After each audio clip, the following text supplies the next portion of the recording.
Hey folks, your OS Reviews. You're watching our video unboxing and first impressions of the Xiaomi Amazfit Bip.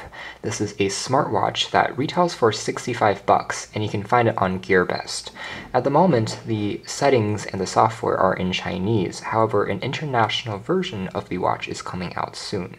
So this is an interesting smartwatch because just like the Amazfit Arc that we checked out a few months ago, you can see it has a pretty cool design, is the incredibly long battery life. The Arc lasted me roughly 3 to 4 weeks on a single charge, which takes less than 1.5 hours to complete.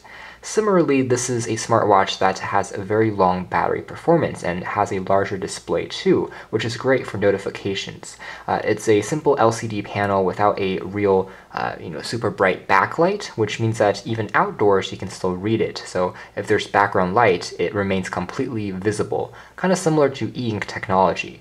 It's very similar in design, in my opinion, to the Apple Watch as far as dimensions are concerned, and that's not a bad thing. It's pretty comfortable looking, and it has a Corning Gorilla Glass 2.5D curved touchscreen display, in addition to an optical heart rate sensor, and it's also waterproof. So you can take it to the beach and take it for a dive, and it should still survive.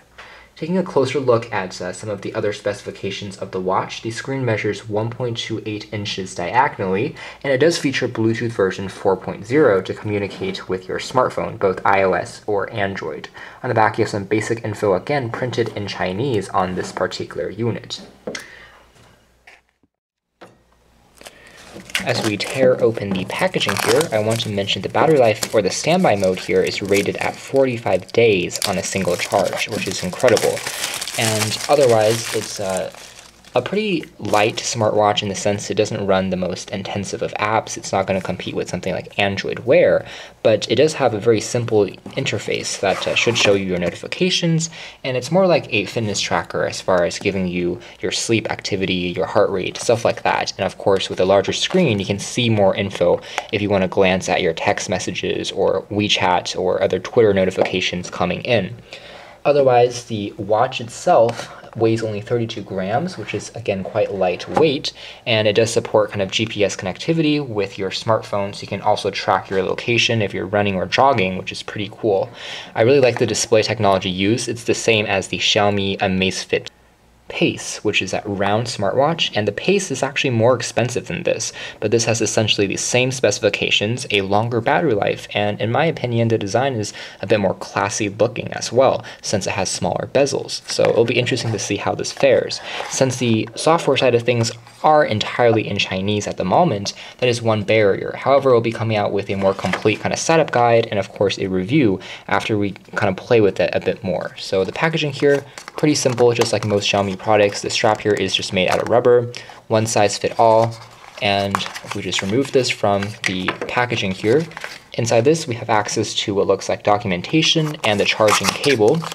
So we do have an interesting looking proprietary dock for the watch that comes with its own USB attached. There is a warranty card / instruction guide, also in Chinese at the moment. You can scan this QR code to download the app from the Play Store, and this is telling you how to set it up and sync it using Bluetooth. The dock itself does have rubber feet on the bottom, which prevents it from sliding around on a surface or a desk. There are 2 contact pins and magnets embedded on the insides, which will allow the watch to stick on kind of in a display mode when it's being charged, which you're not going to be doing that often since the battery life is so outstanding on this model.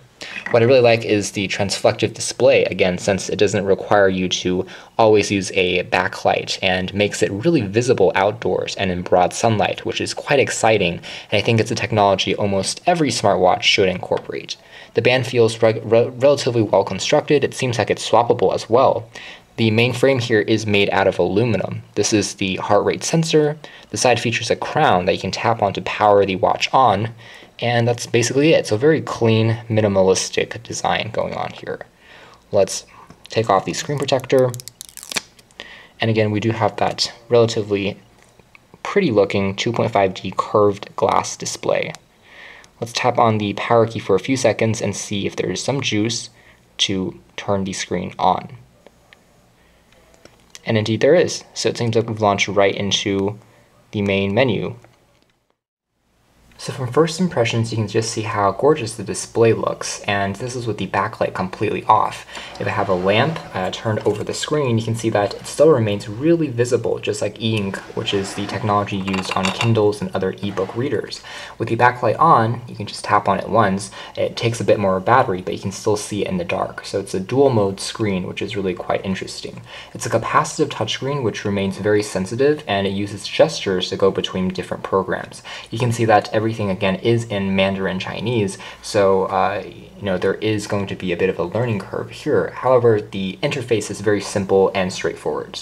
So you have access to basic icons for things like steps, your weather forecast, which pushes information from the phone. You can set up alarms, use a compass, which is really interesting. You have to you rotate it in this infinity pattern a few seconds to calibrate it, and afterwards it should tell you more accurately the direction of where you're heading to. And you can see that this is the degrees in terms of north and where it's pointing at. So the interface and everything looks quite clean, just like the Xiaomi Amazfit Pace that we checked out previously.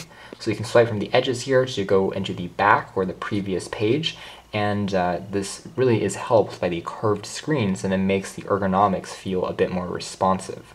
Under settings, you can change a bit more things like timer and stuff, but no other languages are currently supported at the moment. Tap on the crown once to go back into this main home screen, and again, you can marvel at how well the display can be read both in direct light as well as in relative darkness.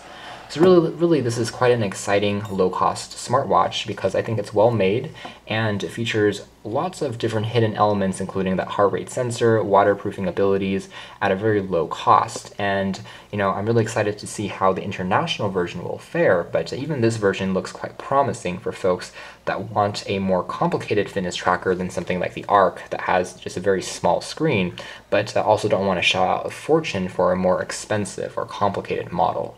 So you can check out more details in our tutorial and our review coming out soon. But for now, this has been our video.